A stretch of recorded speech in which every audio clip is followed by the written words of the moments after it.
If you want to change apps that are assigned to the down button or power button, which we can activate by pressing the power button just once or by pressing it twice. By default, we have the workout app and the wallet app assigned to these shortcuts. You can press the crown to open the list of apps. Over here, we need to find settings. So let's go to settings here. And then we're going to scroll down and we need to go to advanced features. Then over here in advanced features, we're going to go to button settings.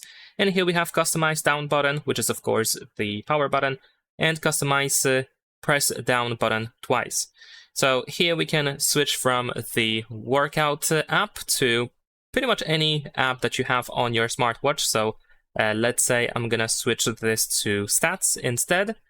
And the double press, I'm going to change to settings, because why not? And there we go. Now we should be able to have new apps assigned to these shortcuts. If I press now the down button or power button, as you can see, I open stats. And if I double press it, I should open settings. So that's pretty much it. Leave a like and subscribe.